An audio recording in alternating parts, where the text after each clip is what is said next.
Alright, let's get into it.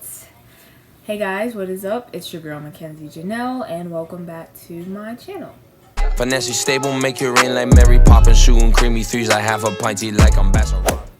So, for this video, I'm going to be talking about, reviewing the new Netflix movie, Malcolm&Marie, starring Zendaya and John David Washington, and written by Euphoria writer Sam Levinson. Sam Levinson, Zendaya, they are turning out to be a huge power duo in Hollywood after Zendaya won a whole Emmy for her portrayal of Rue in Euphoria. And a lot of people before Malcolm&Marie came out were buzzing about like how Zendaya might actually win an Oscar from this movie. I don't know if I'd say it's Oscar worthy. I think it's an amazing body of work, especially since it was so isolated that Zendaya, you know, she helped write it, produce it, direct it, all of those things. This is the fit for today. I put a little anklet on my belt because it can't fit on my ankle for real. And then I did some makeup, but I don't really like it, to be honest. So I'm going to be breaking down my review in about 6 sections and then an extra section for what else I want to talk about. The first section that I'm going to be doing is my initial thoughts. So while I was watching the movie, I was taking notes, but then I was like, that's too reminiscent of school. So I'm going to just try to remember what happened in the movie. I thought that, you know, since it was such a small cast size and it was just literally Zendaya and John David Washington just acting, which I thought was a very unique idea. I've never seen a movie with such a small cast. I mean, other than something like 127 Hours with James Franco and a couple of people here and there, and Hush, the horror movie with pretty much just Kate Flanagan, I think, and it was mostly just a couple of people. But I've never seen a movie with a dynamic of just 2 people in a romantic setting or whatever. So I think that's a really unique concept, and it does take a minute to kind of get into. And I don't want to say it's boring, because it's not a boring movie, but a lot of people who are seeking for other things to happen, this is a very minimalist movie. It's literally shot in black and white. So for people who expect more from their movies, may not like this and may even think it's boring. But I just think it takes a minute to get used to, which was when I was watching it first, I was like, oh, I don't know if I really like the black and white, but it grew on me. Also, my first thoughts were Malcolm and Marie actually seem like a pretty cute couple. I just want to make this a disclaimer. I'm going to be talking about some parts in the film that may be pivotal. You know, I mean, there isn't any big reveals or twists or anything in the movie, so I don't know if you can really spoil it. Just in case you haven't seen it yet, I would just suggest go watch it and then come back so you'll understand more of the review. I think Malcolm and Marie are actually a pretty cute couple. It's just that the whole premise of it, because you already know that something's gonna go down, because the whole plot is that this filmmaker and his girlfriend are coming home after the premiere of his film, and he forgets to thank her in his speech on something that she thinks is based on her life. So obviously you know something's gonna go down, because based on my life and you forgot to thank me. I'll talk more about that though. You could tell that something was bothering her. I also thought when I got maybe a little less than halfway into the movie, I thought the pacing of the movie was kind of off. But then I thought again, I was like, well, there's no pivotal moments for real. I mean, there kind of is, but not really. It's just more of, it takes us over the course of just one night where all this stuff is happening, and you're kind of what happens next? That's also what I really liked about the movie. It was kind of just what happens next, and you really you guessed. You really had to guess about the next scene and what was coming or whatever, because since they're just in one house for the entirety of the movie, it's kind of okay, so where do we go next? You know, first we start in the entrance of the home and the living room and things like that. So you're okay, so where else can we go from there? So I thought that it was really nice to be kind of kept in suspense about what's going to happen, because there's this obvious tension around them. It's supposed to be very natural and realistic. Those were my initial thoughts. I also thought that Zendaya looked absolutely stunning. And if you didn't know, she actually did her own makeup and hair and styled herself along with Law Roach, her personal stylist, I believe. And John David Washington looked really good too. The next section that I'm going to be talking about is my favorite scenes in the movie. This movie wasn't a bunch of like amazing happy scenes, you know. This movie was to kind of just break down the complexities of a relationship, especially when, and I don't know if I said this in the beginning, I don't think I did, but Zendaya's character Marie is a recovering addict. That's basically what John David Washington's character Malcolm, that's basically the premise of his movie, kind of, that he makes. For, you know, him to put all, like, mostly like her life struggles into a movie and then forget to even thank her for it, you can kind of understand where lots of that tension and some of that anger comes from. One of my favorite scenes was the mac and cheese scene.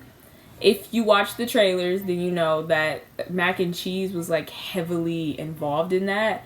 And at first I wondered, I was like, why are they eating mac and cheese? Like, are they not going to eat anything else? But then this is over like the course of a night, like late night, early morning. So it's like 1 in the morning, I think they say, when they get home. When Malcolm's just like stuffing his face with mac and cheese while yelling at Zendaya in a different room. I really like that whole scene. It shows a lot of Marie's character, you know, and it also goes to show how much of like an a-hole Malcolm kind of is to Marie sometimes, where she goes in and she's like, you're yelling at me, belittling me while I'm not even in the room, and he's like, what are you talking about? It seemed kind of condescending, where she's like, you're verbally abusing me, like you talk so mean to me, and he's like, you don't know what you're talking, like shut up, pretty much. Another one that I liked was the whole couch scene or whatever. So like, I've never seen Zendaya in such a mature role, and I'm gonna talk about that later, but to see her, I guess, because we've only seen her be romantic in a couple of roles.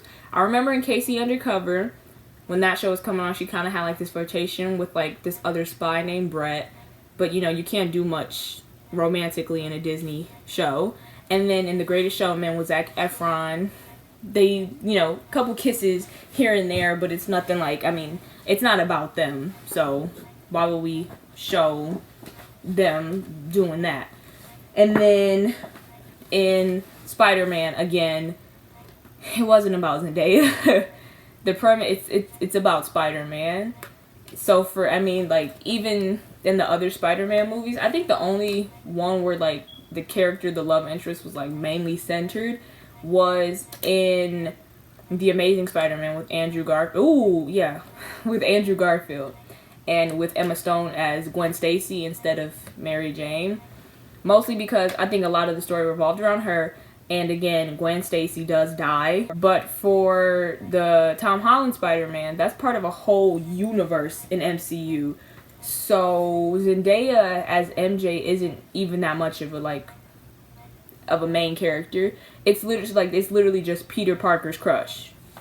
You know, so of course she's not gonna get a huge role in that. To see Zendaya step into such a mature role where she's acting, you know, sexual, because in Euphoria she's a drug addict and she's dealing with like a newfound romance with Jules, but in Malcolm and Marie, this is about an already, you know, intimate relationship. They've been together for the past 5 years, I think that's what the movie had said. So yeah, seeing her step into something like that was very interesting to see, because you look at it and you're like, oh my gosh, I've watched her since Shake It Up when she was like a teenager, and now all of a sudden she's this 24-year-old woman. And you're like, whoa, this is getting a little bit sexual. What's happening?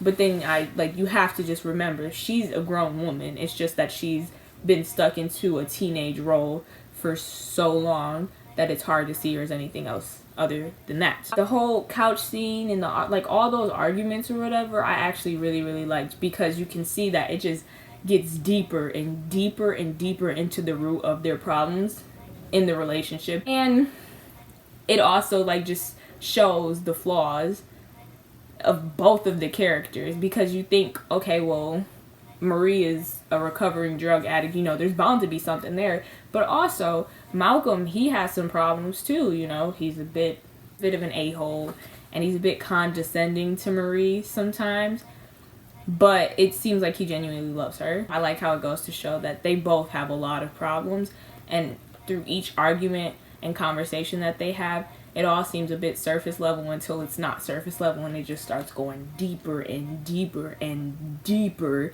And you're like, oh my God, like, should they even be together?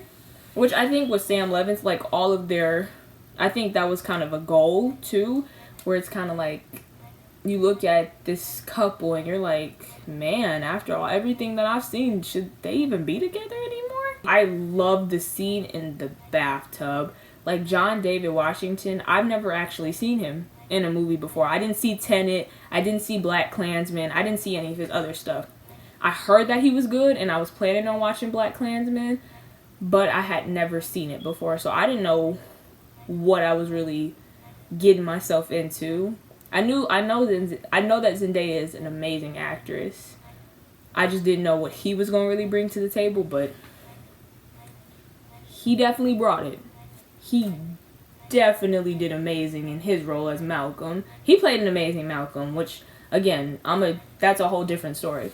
But yeah, the bathtub scene where after, like, Marie says something about his, like, film or whatever being mediocre, and that's one of his flaws. I think he's a bit, Malcolm is pretty, like, narcissistic. And his work is, you can tell his work is very important to him, that he sometimes puts it over people's feelings, like Marie's feelings. But yeah, and then, like, he basically is just like, are you kidding me? And he just starts going in on Marie and, like, eviscerating her, or to the point where Marie is, like, in the bathtub just, like, about to start sobbing because she's like, oh my God. And it wasn't even like, part of it was kind of, my work is good, and it was mostly just because Marie was like, everything is based on me, like, this is my story, and you didn't even thank me. And he like, let me tell you, you're not as important as you think you are, baby. You're not that important, and let me tell you why. And I just thought I thought it was a really rude part though.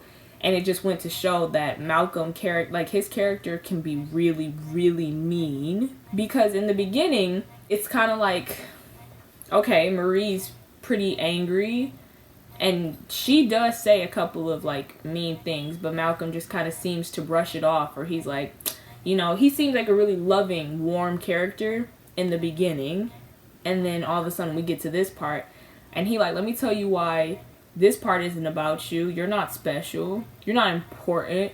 There's really no, like, he literally is like, I don't need you, you know? And it really serves to show that he can be mean. But then towards the end of it, it's like he starts crying and he's like, you know, you got some problems. And honestly, I don't need you, because I'm secure in myself. I'm secure in my opinion. I know I'm a good person. So I don't need you. I don't need you to tell me anything about myself. The reason why you're around is just because I love you, and you can't accept that because you don't think that anyone else can really love you just for you. That was my favorite part, because it was really like, oh my gosh, he is literally like destroying her life right now. Why is he being so rude? But then at the end, you can see, like, at that scene, you're like, oh my gosh, like, he really does care about her, you know. And it was also such a surprise with John David Washington when he's just crying. I was like, oh my gosh, this is good. We're going to get into Zendaya and solely her acting. I will say it now. I've said it before. I will always say it for the rest of my life. Zendaya is an absolutely amazing actress. And when you think about it, she has a ton of hype for a small selection of roles. And I think that's really important and speaks to how much passion she puts into her characters, and also how much she can make a character stand out. Like, again, I just named basically all of her roles. From Disney, Shake It Up, Casey Undercover, and then she gets out of Disney, and then she starts doing other stuff like The Greatest Showman. Then she was in Spider-Man 1, Spider-Man 2, Euphoria, and Malcolm&Marie, and she's about, like, that's 7 things right there. 7 roles. But then she's also got the 3rd Spider-Man movie coming up, and then Dune. So technically that's only like 9 roles. Her whole collection of things that she's been in isn't even that big. And I think that really speaks to how much hype she's gotten over her acting, because she is an incredible actress. And I've never seen her step into a role like this. Like, I've never seen her be that mature. The closest we get is Rue in Euphoria, but she's a 17-year-old drug addict, not like a 20-something-year-old recovering drug addict. And there were a lot of similarities between her character, Rue, and Marie. And I think mostly because, you know, one, the whole recovering drug addict thing, and also the fact that Sam Levinson wrote this movie, and he also writes Euphoria, you know, things like that. So obviously there were bound to be similarities in both of the characters. And honestly, if you wanted, you could even imagine Marie as just an older Rue who's finally like trying to get clean and everything. So I think that was really, really nice to see her really step into that role, because you look at her performance as Rue and you look at her performance as Marie, and even though the stories are very, very similar, you can clearly see one is a teenager and one is a grown woman, an adult woman. So I think that's really, really impressive of her to be able to step in and embody both of those roles and yet keep them so distinct from each other and distinguish them. I love Zendaya. I think she's an amazing, amazing artist and actress, and her performances are always beautiful. And I loved how layered and complex she made Marie's character. It's like, at the surface, yes, you may think that this is just a woman mad about her man not thanking her, but she struggles with things, and we don't get too much into Marie's backstory in the movie, but it's enough to show that she's been through some things. She's been through a lot of tough things, you know, starting just from her childhood all the way up to her relationship with Malcolm, and even before that, you know, with her drug abuse and everything. So I loved how complex Marie's character is, because it's like, she's not just mean.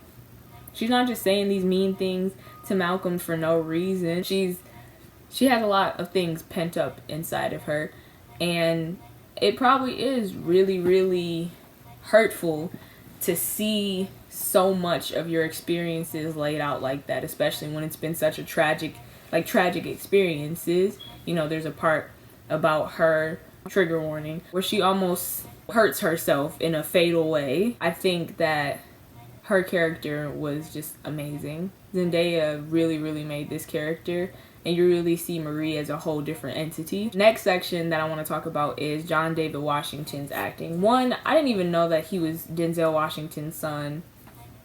I didn't see the similarities at all, except like really good acting. Since I haven't like grown up with him or whatever, I'm able to see him as just another character in a movie, but that's not exactly what happened. He really just made me believe that he was Malcolm. Again, he embodied his character like wonderfully. It's to the point where it's like, oh my gosh, like I've never seen him in any other movies, but it seems like this is him. He's able to just portray Malcolm so perfectly, and all of his flaws, all of his meanness and his cruelty and everything, but also in his passions and his hopes and his desires and everything. I thought he was really, really, really good, and he really made it seem like he was really in love with Zendaya's character, Marie, if the biting of her butt is any indication. But it also showed that, like, he does kind of take her for granted, and he does say some really mean things and hurts her emotionally. I mean, Marie kind of does it too. And it does seem like sometimes his work is more important than his own relationship with his girlfriend. I have to give him his props. Especially because in interviews that I've seen and read, he was worried about working with Zendaya. Because again, Zendaya is awesome. She's amazing. You've seen that. Everyone's seen that. So for him to be worried about that, like, he literally was like, it's like boxing, you know, because she's a powerhouse. You got to make sure that you got to carry those scenes with her. So, of course, I'm going to give him his props, because he definitely carried those scenes. His little outbursts, his things that he had to do, his scenes, he did what he had to do. I'm going to start with my overall thoughts on the movie. I think that it's a really, really amazing movie. It has a very different premise to it. So that's the reason why I think that not a lot of people are going to like it. It's a good movie, but as we've seen with the standalone Euphoria episodes, some people just can't get into the whole dynamic of just one or two people just doing realistic things. A lot of people wanted to see Euphoria just for the surrealism and how dramatic and everything it is. They didn't want to see it for very realistic portrayal of drug abuse in high school and teens dealing with all these different types of problems in this new age. A lot of people, I don't think, are going to really like Malcolm and Marie just because of that alone, that premise alone, because it's just two people's characters just going head to head basically in a relationship.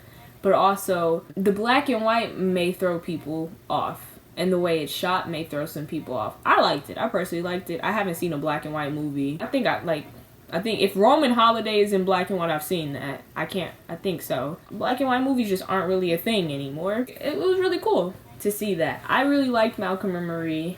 I think that it's a great movie, and I think it was really, really smart to put it on Netflix, because how you gonna get to a movie theater, you know? So I think that was really, really smart of them as well.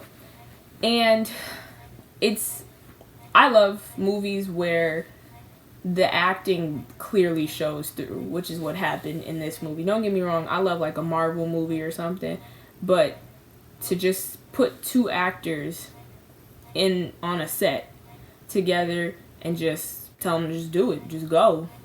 Say, like, go ahead and duke it out. I think that's really amazing, because I think a lot of acting sometimes, I think that there's not a lot of skill involved, you know, or a lot of talent involved anymore, because you can do everything with like CGI and you can make things interesting with effects and graphics, but to just have two people just acting as realistically as possible, I think it's something very beautiful about that, and it really shows the talent of Zendaya and John David Washington in this movie. Out of a 10, I don't know if I'd give it a 10, just because it wasn't my usual type of style of movies that I like. But I definitely give it like a 9, probably. I think it was beautiful, and I think it is a new era for Zendaya to step into, and I'm proud of her for that. Really, really proud of her for that. Side thought, it was really weird seeing John David Washington just like kiss Zendaya's feet after the whole Army Hammer scandal thingy. And also him just like biting her butt. I was a little uncomfortable with that. But again, it's just because it's harder for me to see Zendaya as like a whole grown woman, even though she is, and there shouldn't be any problem with her doing it, you know. But yeah, she's really stepping away from the whole kid thing, even though she's going back to Euphoria to play a 17-year-old, but she's really stepping away from that. Last thing I want to talk about is basically Zendaya and John David Washington's popularity and like rise and like fame and everything. So for the longest time, there's been a lot of breakout stars of this generation, including Zendaya and Timothée Chalamet. I would make a whole video about him if I wanted to, but I'm not. Zendaya, she has been classed as this. She honestly has all the ingredients of a star. She's pretty. She has a great sense of fashion and style. She's a good person, like genuinely a good person. You've never heard about Zendaya's name in a scandal like ever, and she keeps to herself. So there's no like dating thing, there's no dating rumors or anything like that. She has all the great ingredients, and she's super popular with a very broad audience and spectrum of fans that support her and adore her. But this year and these past couple of years, as she's really been like coming into her own as an actress and a person, I mean, her popularity is just skyrocketed.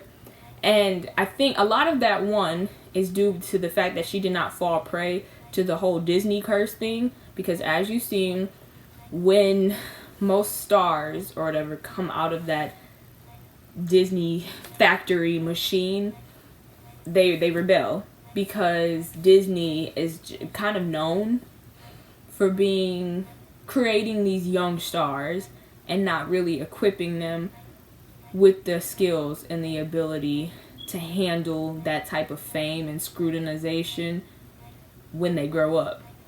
It happens all the time. I mean, I guess the best example would be like with Miley Cyrus or Amanda Bynes or people like them. You know, they're this good girl image, really young, on their own shows on Disney. They're good girls, and then, you know, there's this whole breaking away free from Disney, and now there's just this rebellious time where they're doing whatever they want. I mean, 2013 Miley Cyrus, her Bangers era. I mean, it's a natural reaction when you've had people telling you what to do for so long and putting you in these contracts, these oppressive contracts. But Zendaya was one of the only people to make it out on the other side pretty much unscathed. Another thing, she didn't fade into obscurity either. She came out of it unscathed, and she didn't fade into obscurity. Hilary Duff, she kind of went on the same path as Zendaya, but she just didn't make it super, super big. She doesn't have Zendaya's level of popularity right now. She doesn't have her amount of hype around her. So Zendaya is really the only one that took the Disney contract. She rolled it, you know. She rode the Disney wave for as long as she could until she was ready to start getting into extra mature roles and doing things and doing different roles. And it worked for her.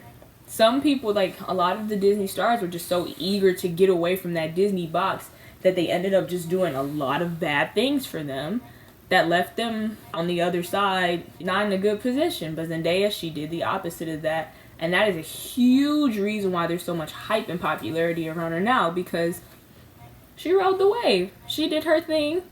She collected her coins, and then she started taking different roles. And that's another thing about it. She is selective about her roles. I think in another interview she says where she doesn't try to take just any old role.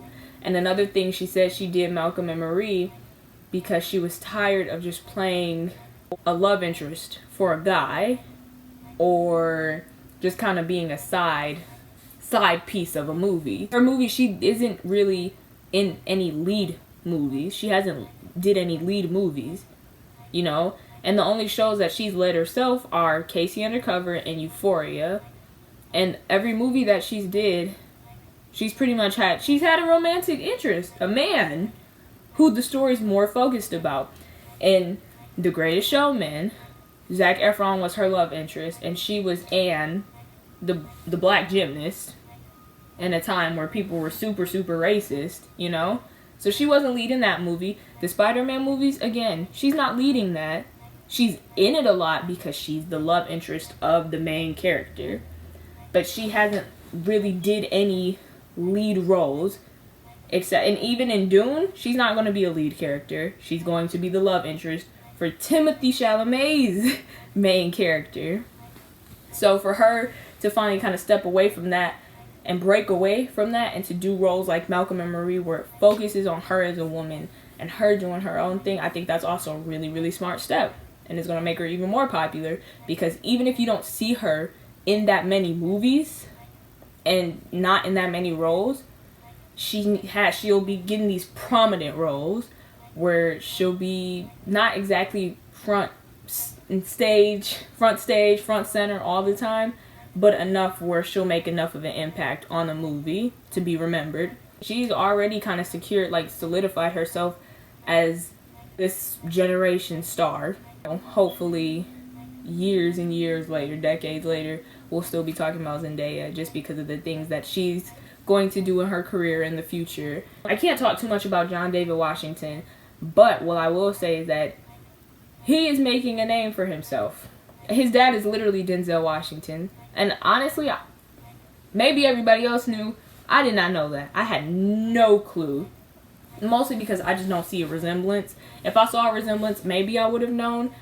But it was never just, like other celebrity kids, you just know.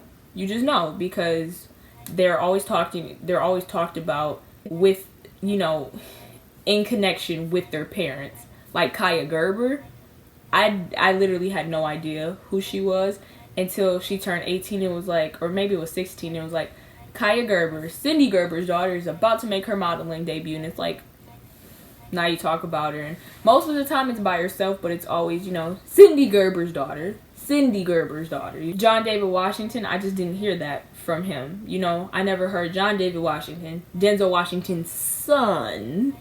I never heard that. He made a name for himself, and that's one thing that I can say.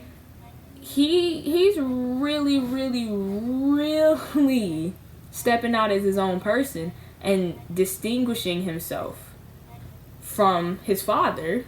So I will say that's really cool. But I honestly, there's this hype around him that I don't get just yet. Like, I heard he was good in Tenet, even though it's really mixed reviews about Tenet. And I saw him in BlacKkKlansman, but I didn't watch it, so I don't really understand too much about the hype. I figure when I watch one of his movies, I may understand it then. So I don't have much to say on his rise, but he's been becoming super, super, super popular. So putting Zendaya and John David Washington together, honestly, is a really, really good idea, especially because he's a good actor. From what I've seen just from Malcolm&Marie, he's a great actor. Those are my thoughts on Malcolm&Marie, and my thoughts again on Zendaya's rise to fame and John David Washington's popularity rise and everything like that. If you liked the video, obviously give it a thumbs up. Subscribe to my channel if you haven't yet. And also, if you watch Malcolm&Marie, comment down below what was your favorite part. You know, tell me if maybe I'm just being crazy and my thoughts on it. You know, interact, comment, do something. Let me know you're there so that I'm not just speaking. My next video will be probably posted maybe Tuesday or Monday. Either one. So I will see you guys in the next one, and goodbye.